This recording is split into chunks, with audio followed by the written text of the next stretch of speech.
Hiya, cats and kittens. Welcome back to Fallstreak. We're all about to head home and let's see what happens. After going our separate ways with Lorona and the Lyra twins at the stream's bend, Noleta and I spot two figures in the distance as we near the Rue cabin. Oh. It was Mr. Bressel and Mr. Dameler, Papa's proverbial right hand. As they draw near, I take note of a big pot in Bressel's hand. Bressel, I'm back. Oh, that's her brother. What's in the pot? Oh, it's empty. It's not. Huh? How did you know? Who would lug an empty pot along like that, Bressel? Me? I can smell it. Did you make pasta? Yeah. But you can't eat it. Why not? Faced with Noleta's inquiring gaze, Brussels shifted uncomfortably. Well, seeing that he's struggling, Mr. Dameler chooses then to speak up. Your brother is still learning Noleta. He made several errors with this batch and therefore does not wish to share it. I believe he wants to make sure it's perfect before sharing it with you. Oh. You'll make something as good as Mr. Dameler? Yeah, it might take a while, but look forward to it. Okay, I'll wait for you. These two have such a cute relationship, it makes me a bit jealous. You offered to take Bressel as an apprentice in either the sword or the culinary arts, right, Mr. Dameler? I think it's nice he chose to go with cooking. I am of that same opinion. With how transparent Bressel was, anyone could tell he chose the path of cooking so he could cook lots of pasta to make his sister happy. Though I hope he branches out eventually, Noleta really needs to start eating her veggies. By the way, Mr. Dameler, why do the ULs even use swords in the first place? One would imagine much deadlier weapons could produce with the UL technology. Quite observant of you, Shao-Alade.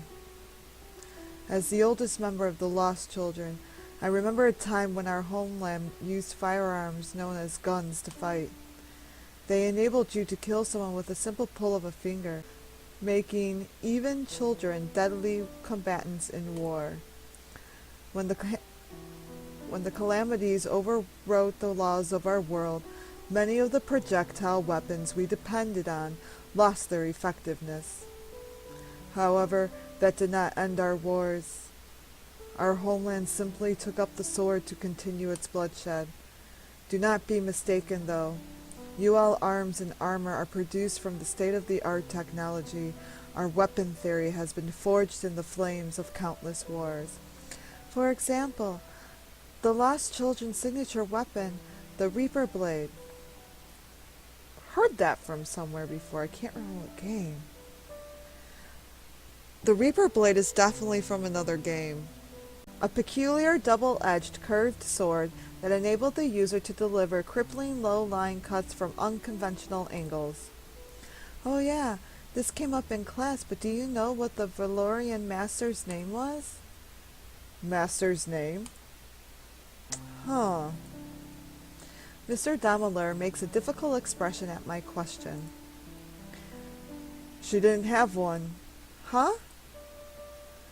I was like most people in the war, someone who was dropped into the battlefield. But Master was different. She was born on the battlefield. The closest thing she had to a name was her call sign. I see. Names don't seem like the hottest trend in unknown lands. A name is something that should be treasured. I have come to understand that after serving under one who has never known that simple blessing. Something we take for granted, something we should take for granted. Yet it could not be said everyone possesses that small ordinary treasure. In any case, the young master will not be returning tonight, Shawade, so allow me to prepare your dinner for today. Oh? Leaving me all by my lonesome again? What an awful papa. On the contrary, it is because the young master is thinking of you that he sent me here. I do have some business to attend to beforehand, though, so I shall be taking my leave for now.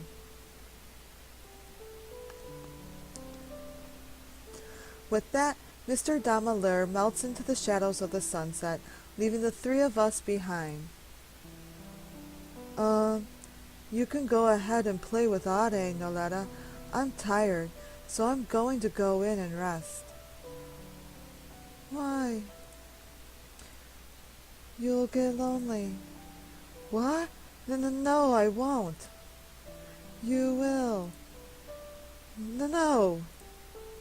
You will. Why don't you play with us too, Brestle? Then no one will be lonely. But I need to find out why I messed this batch up. Mr. Damalur said I had to figure it out. Is that so? Let's do that together then. I'm pretty good at critiquing food, you know. Okay. Ade's critiquing is scary, though.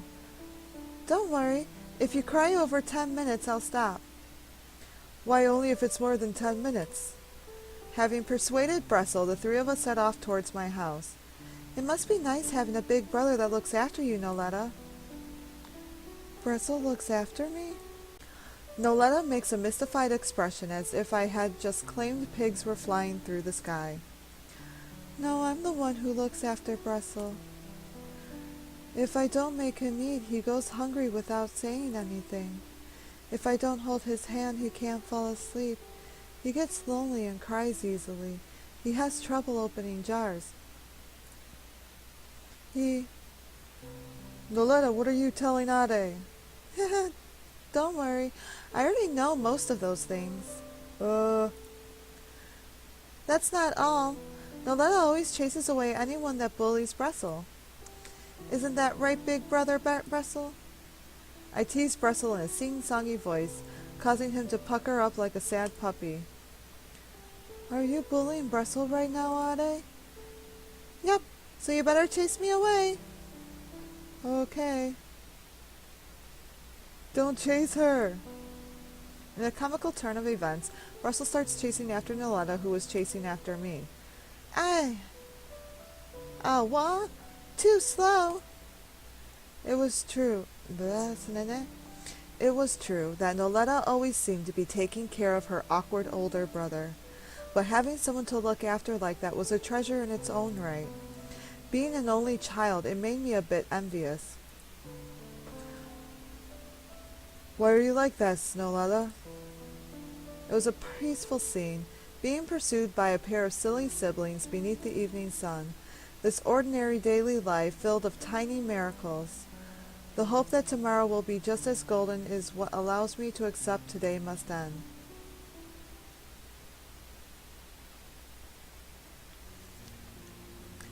Every book always ends in the exact same way. Vacate page. From zero and back to zero, huh? The blank pages found at the end of a story never fail to fill me with a gaping sense of emptiness. The end of an adventure, the freezing of time in the world encapsulated by the book. It made me feel lonely thinking the author's pen had stopped, leaving the characters trapped in a limbo of unwritten inaction. The characters in a book cannot move without a writer's conception and a reader's acknowledgement. Forever bound by the unseen script of a god they can never know of, they exist as nothing unless imbued with the will of that god. I really shouldn't read another. Though it's getting quite late into the night, I don't want to stop reading. The feeling of emptiness that a book's ends instills can be filled by starting a new book after all. Just like a thin finger turning back a page, or perhaps like taking a second volume into one's hand, So long as the sorrowful reader continues to reject reality, the story will go on forever. A nursery rhyme from the New World where the lonely me fell in love with a book. Characters she'd been with throughout their entire lives, dear companions she had come to form a bond with. Yet at the book's end they could no longer stay by her side. So the lonely me asked of the sorrowful me for another dream, another meeting, and another parting. A cruel poison, a sweet necessary pain. This is what stories are.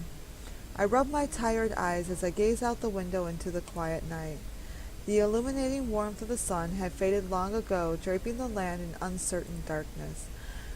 Everything is cozier in the candlelight. When the real world goes fuzzy, the world on the page grows sharper. Nothing eases poison down the throat better than emptiness. Heh.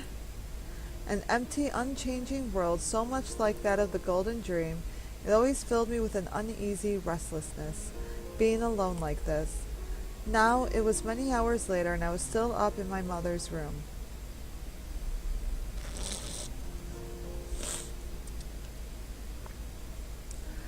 That's right. Whenever I read the books Mother left behind, a warm feeling always wells up inside me, a feeling I'm reluctant to let go of.